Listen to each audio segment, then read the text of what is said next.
నువ్వు కళ్యాణికి చేసిన ద్రోహం తనకు తెలియకపోవచ్చు, కానీ నాకు తెలుసు. నీలాంటి నమ్మక ద్రోహి నుంచి కళ్యాణ్ని ఎలా కాపాడాలో కూడా నాకు బాగా తెలుసు.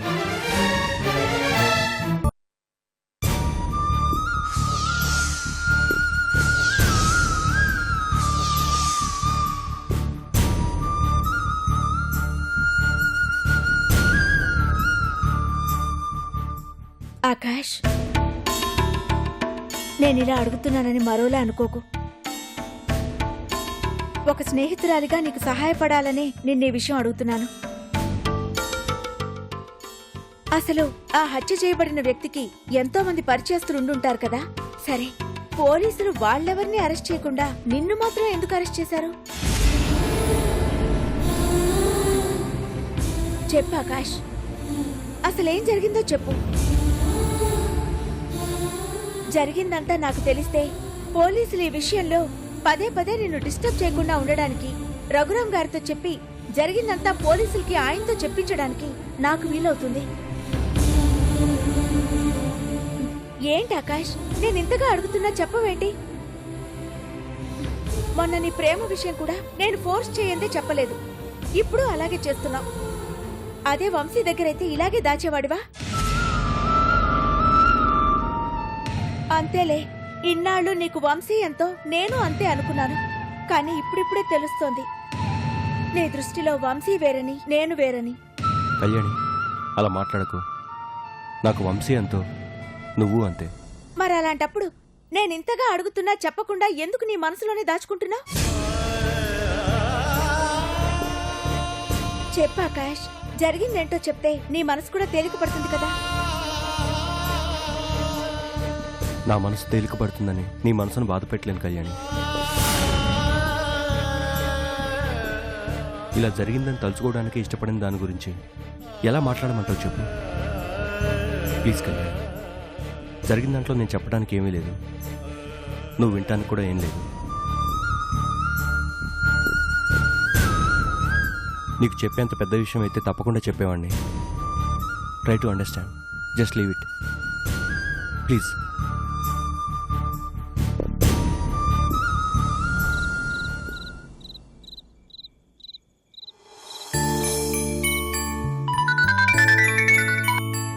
నాన్న చెప్పండి. ఏం లేదమ్మా, అమ్మా తాతయ్య వాళ్ళు నిన్ను చూడ్డానికి వస్తున్నారు, చెప్దామని ఫోన్ చేశాను. అవునా? నాన్న, అమ్మ వాళ్ళు ఇక్కడికి రావడం ఏంటి? ఇక్కడి పరిస్థితి వాళ్ళకి తెలిస్తే? నువ్వేం కంగారు పడక తల్లి, నిజం చెప్పే వాళ్ళని అక్కడికి పంపిస్తున్నాను. ఇప్పుడు అక్కడ పరిస్థితులన్నీ వాళ్ళకి పూర్తిగా తెలుసమ్మా. నాన్న, నిజం చెప్పేశానంటున్నారు, తెలిసి అమ్మ వాళ్ళేం బాధపడలేదుగా? లేదమ్మా, వాళ్ళు పరిస్థితిని అర్థం చేసుకున్నారు. నువ్వేం ఆలోచించకమ్మా, అక్కడ నిన్నేం వాళ్ళు ఇబ్బంది పెట్టర్లే అమ్మా. అలాగే నాన్న. ఉంటానమ్మా. నాన్న, మీరు బాగున్నారా? నువ్వెలా ఉన్నావమ్మా? నేను కూడా బాగున్నాను నాన్న. సరేనమ్మా, జాగ్రత్త, ఉంటాను.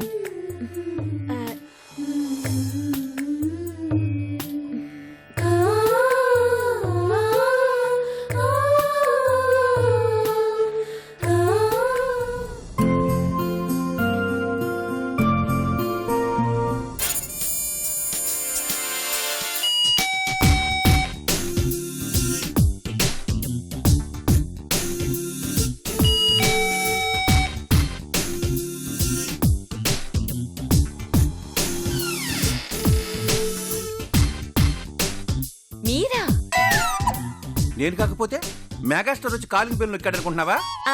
అంత దృష్టం నాకెక్కడదలేండి.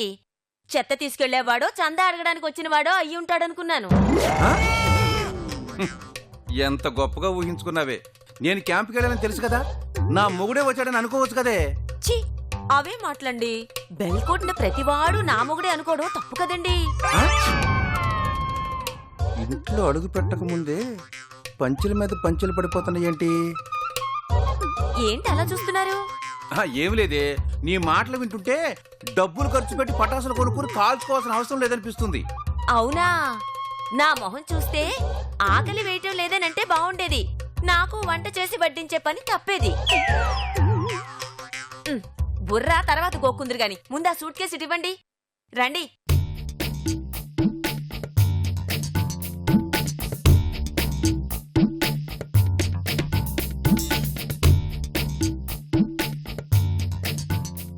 ఏమే వారం రోజుల నుంచి ఇంట్లో లేను, ఊళ్ళో విశేషాలేంటి?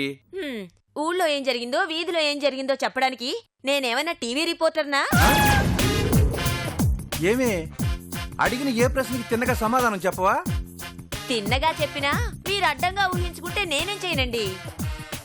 ఇంతకీ ప్రయాణం బాగా జరిగిందా అండి? వెళ్ళిన పని అయ్యిందా? అది సరే కాని 2 రోజుల నుంచి నాకు నువ్వు ఫోన్ చేయలేదేంటి? ఎప్పుడు ఫోన్ చేసినా తిన్నావా, అమ్మాయి ఏం చేస్తుంది, జాగ్రత్తగా తలుపులేసుకు పడుకో, ఈ 3 ముక్కలు తప్ప మరో మాట మాట్లాడరుగా. అందుకే చేసినా ఒకటే చేయకపోయినా ఒకటే అని చేయలేదు. ఓహో, ఫోన్ చేసి వంట అయిందా, ఏం చీర కట్టుకున్నావు, ఏ సీరియల్ చూస్తున్నావని ఇలాంటివన్నీ అడగాలన్నమాట. వంట గురించి అడిగితే 5 నిమిషాలు చెప్పుండేదాన్ని, చీర గురించి అడిగితే 10 నిమిషాలు చెప్పుండేదాన్ని, అదే సీరియల్ గురించి అడిగితే 2 గంటలు మాట్లాడుండేదాన్ని. అంత అదృష్టం నాకెక్కడదలేండి. ఇంతకీ మజ్జిగ కలిపిమ్మంటారా, కాఫీ చేసిమ్మంటారా? అమ్మయ్యా, సెటైర్ లేకుండా సాఫ్ట్ డైలాగ్ ఇప్పుడు విన్నానే. అదేమొద్దు గాని ఆకలేస్తుంది, టిఫిన్ ఉంటే పెట్టు. ఇప్పుడు టిఫిన్ ఏంటండి, అరగంట ఆగితే ఏకంగా భోజనమే వడ్డించేస్తాను. అప్పుడు దాకా ఆగలేనే, కడుపులో లారీలు బస్సులు పరిగెడుతున్నాయి, ఏదో ఒకటి పెట్టి తినడానికి. సర్లేండి, తెస్తాను.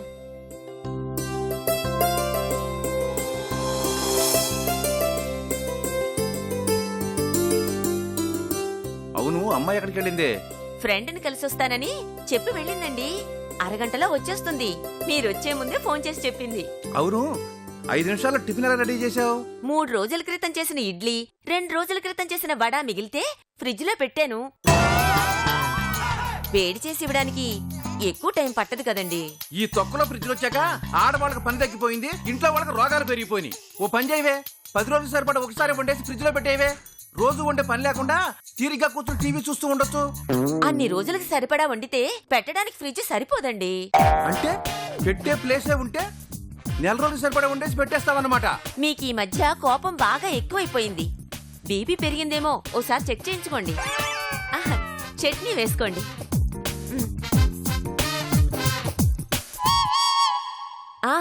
మీరు ఊళ్ళో లేనప్పుడు ఏం జరిగిందో తెలుసా? ఏం జరిగింది? వంటింట్లో ఎలికి చచ్చిందా, ఎదురింట్లో కుక్క మొరిగిందా? అబ్బా, మీకన్నీ జోకులే. ముందు చెప్పేది వినండి. మన ఇంటికి పోలీసులు వచ్చారు. పోలీసులు మన ఇంటికి రావటం ఏంటే? అవునండి, పోలీసులు వచ్చి మన ఇంట్లో ఉంటున్న ఆకాష్ని అరెస్ట్ చేసి తీసుకువెళ్లారు. ఆకాష్ని అరెస్ట్ చేసి తీసుకెళ్లారా? దేనికి? ఏమోనండి, ఆకాష్ తప్పు చేయలేదట.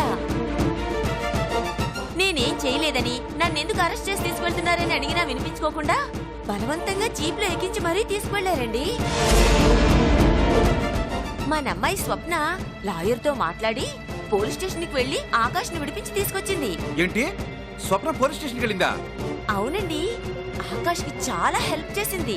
చందోర్బాయ్, వయసులో ఉన్న ఆడపిల్ల పోలీస్ స్టేషన్కి వెళ్ళిందని గొప్పగా చెప్తున్నావా? వెళ్ళడానికి దాయం భయం లేదు, చెప్పడానికి నీకు సిగ్గు లేదు. పోలీసులు ఊరిని అరెస్ట్ చేయరే, వాడేది తప్పు చేసి ఉంటాడో అందుకే అరెస్ట్ చేశారు. చూసేవాళ్ళు వాడిని విడిపించడానికి స్టేషన్కి వెళ్ళింది అనుకోరు. ఆడపిల్ల రోడ్డు మీద సెల్ ఫోన్ మాట్లాడుతుంటేనే బాయ్ ఫ్రెండ్ తో మాట్లాడుతుంది అనుకునే రోజులు ఇవి. అలాంటిది పోలీస్ స్టేషన్కి వెళితే ఎన్ని రకాలుగా అనుకుంటారో తెలుసా? ఇప్పుడు దాకా మన మాట వింటలేదు అనుకుంటే ఇప్పుడు భయం లేకుండా మొగరాళ్ళగా పోలీస్ స్టేషన్ చుట్టూ తిరుగుతుంది అనమాట. రాని దాని సంగతి చెప్తాను. అది కాదండి, పాపం ఆకాష్ దేని తప్పు లేదట. మన ఇంట్లో ఉన్న మనిషికి హెల్ప్ చేస్తే తప్పే ఉందండి. ఆడపిల్ల పోలీస్ స్టేషన్కి వెళ్తే హెల్ప్ చేసింది అనుకోరే, తప్పు చేసింది అనుకుంటారు. అయినా దాన్ని భయం చెప్పాల్సింది పోయి వెనకేసుకొస్తున్నావు. దాన్ని సపోర్ట్ చేస్తూ మాట్లాడమంటే జాగ్రత్త.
చేత నిజం చెప్పించి నీకు శిక్ష పడేలా చేస్తాను.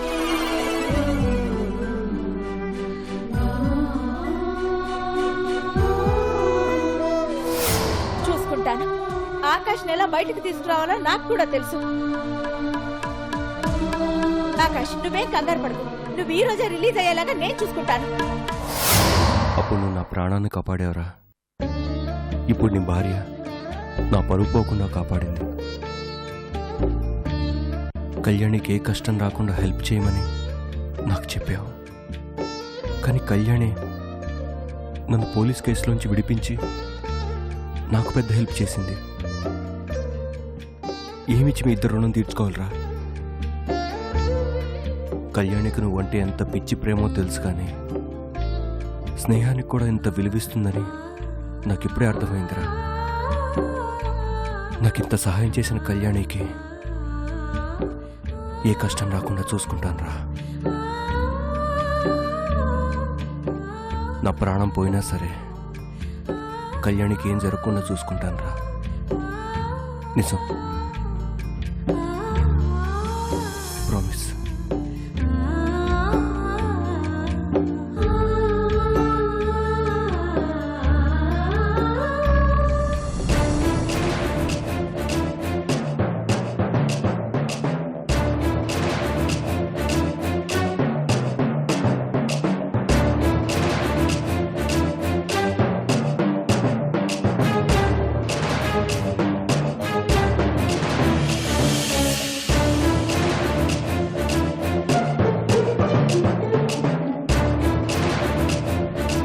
ఏమండి, అమ్మాయి రాకుండా ఎక్కడికి పోతుంది? చండశాసనుడు సినిమాలో ఎన్టీ రామారావులాగా అలా సీరియస్ గా ఉండకపోతే క్యాంప్కెళ్ళి వారం రోజుల తర్వాత ఇంటికొచ్చారు. లోపలికెళ్ళి కాసేపు రెస్ట్ తీసుకోవచ్చుగా. ఉమ్మడి కుటుంబం సినిమాలో వాణిశ్రీలాగా నువ్వు సతీ సావిత్రి డైలాగ్ చెప్పకుండా నోరు మూసుకుంటే మంచిది. అరగంటలో వస్తానని ఫోన్ చేసిందని చెప్పావు. గంటన్నర అయింది, ఏది రాలేదే?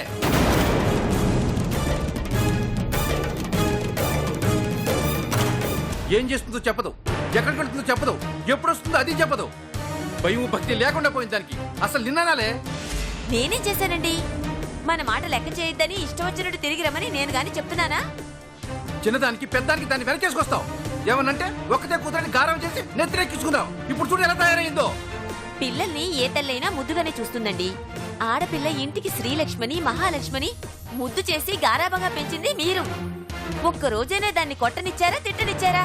చేయవలసినవన్నీ మీరే చేసి నన్నంటారే. నర్మయ్, సిగ్గు లేకపోతే సరి. మాటకు మాట సమాధానం చెప్పడం బాగా నేర్చుకున్నావు.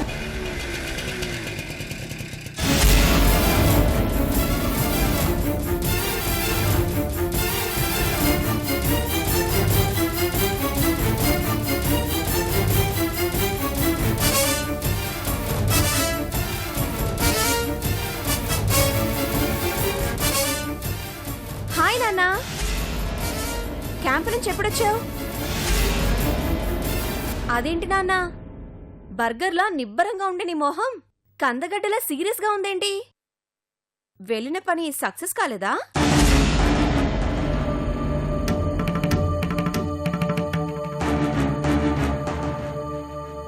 అరే మాట్లాడవేంటి నాన్న? కొంపదీసి మౌనవ్రతం లాంటిది ఏమైనా చేస్తున్నావా ఏంటి?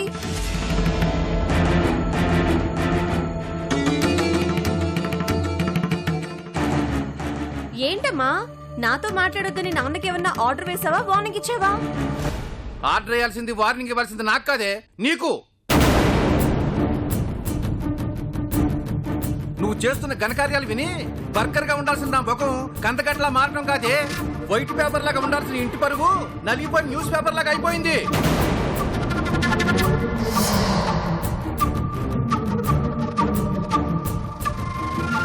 పోలీస్ స్టేషన్కి ఎదికెళ్ళావు. ఓ, అమ్మ అప్పుడే అన్ని విషయాలు మీకు పోస్ట్ చేసిందన్నమాట.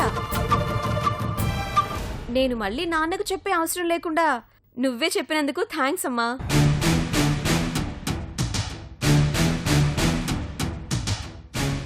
అవును, వెళ్ళానని చెప్పినప్పుడు ఎందుకు వెళ్ళానో నాన్నకి చెప్పలేదా? ఎందుకు వెళ్ళావో కూడా చెప్పింది. మరి నన్ను మళ్ళీ అడుగుతున్నారేంటి? అమ్మ చెప్పింది సరిగ్గా అర్థం కాలేదా, లేక మ్యాటర్ ఇంట్రెస్టింగ్ గా ఉందని మళ్ళీ నాతో చెప్పించుకోవాలనుకుంటున్నారా? ఎంత ధైర్యంగా మాట్లాడుతున్నావే నువ్వు. ఆడపిల్ల పోయి ఉండి పోలీస్ స్టేషన్ వెళ్ళడానికి సిగ్గులేదు? పోలీస్ స్టేషన్ కి పనుంటే వెళ్తారు కానీ సిగ్గుపట్టడానికి ఎవరు వెళ్తారు నాన్న?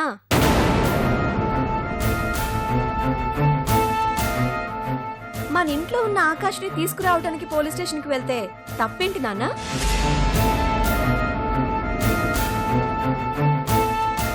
నీ కూతురి ధైర్యానికి మెచ్చుకుంటూ ప్రౌడ్ గా ఫీల్ అవ్వాలి కానీ ఇలా సీరియస్ గా అడగటం ఏంటి నాన్న?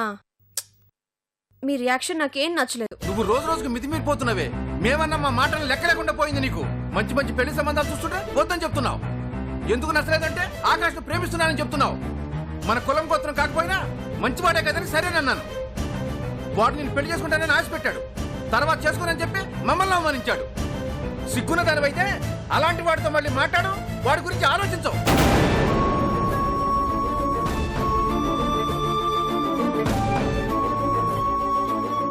నాన్నా, ఎప్పుడూ లేంది ఆకాష్ని వాడు వీడు అంటున్నారేంటి?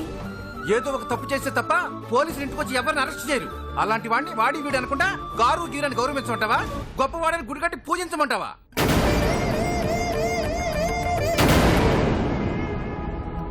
అలాంటి వాడి కోసం మన ఇంటి పరువు మర్యాదల గురించి ఆలోచించుకుంటే పోలీస్ స్టేషన్కి వెళ్తావా? బుద్ధున్న దాని మీద ఇలా చేస్తావా నువ్వు? వాడేదన్నా వెదవ పని చేశాను రుజువైతే వాడిని తీసుకుని మళ్ళీ లోపలేస్తారు. వాడి కోసం వెళ్ళినందుకు నీకు సంబంధం ఉందని నిన్ను లోపలేస్తారు. అప్పుడు నిన్ను విడిపించడానికి మమ్మల్ని పోలీస్ స్టేషన్ చుట్టూ కోర్టు చుట్టూ తిరగమంటావా? చా, ఊరుకోండి నాన్న. అమ్మది సెంటిమెంట్ ఫేస్, కామెడీ పలకదు.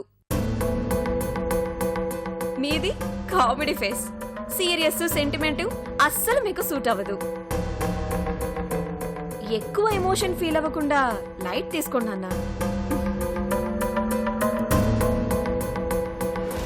విన్నావంటే నేను ఇంత సీరియస్ గా మాట్లాడుతుంటే నీ కూతురు కామెడీగా ఉందంట. దీనికి చెప్పి ప్రయోజనం లేదు. ఇది మనం చెప్పిన మాట వినాలంటే ముందు ఆకాశ బుద్ధి చెప్పాలి. వాడున్నాడు ఇంట్లో, చెప్తాను.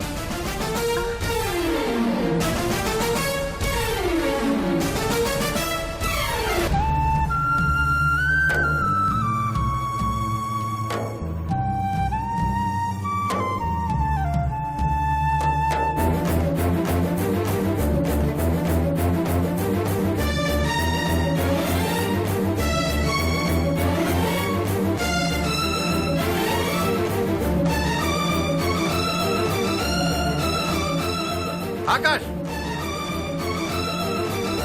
మీరా అంకుల్? క్యాంప్ నుంచి ఎప్పుడొచ్చారు? కూర్చోండి. నటించింది చాలు గాని మమ్మల్ని ఇలా బ్రతకనివ్వాలని నీకు లేదా?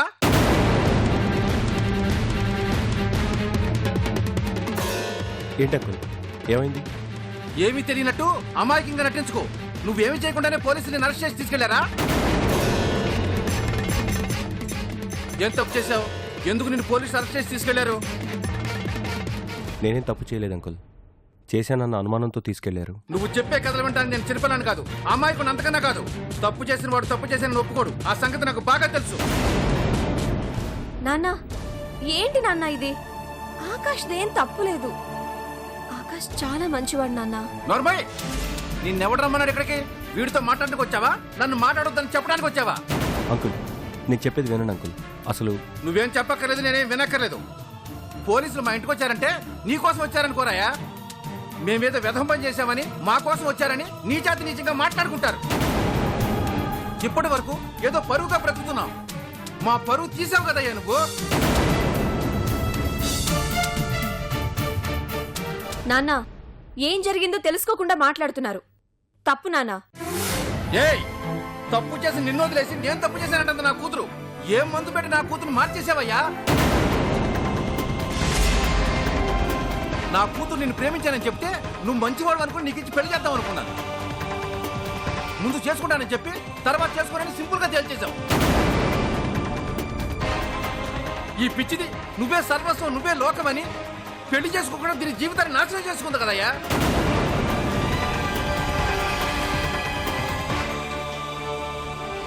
నాన్న, నేను ఆకాష్ని ప్రేమించానని చెప్పాను కానీ ఆకాష్ నన్ను ఇష్టపడుతున్నాడని కానీ నన్ను ప్రేమిస్తున్నాడని కానీ నేనెప్పుడు చెప్పలేదు.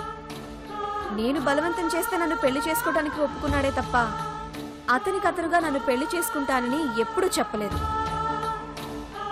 నేను ఆకాష్కి భార్యను కాలేకపోవటం నా దురదృష్టం అంతే తప్ప ఇందులో ఆకాష్ తప్పేమీ లేదు. ఆకాష్ చాలా మంచివాడు నాన్న.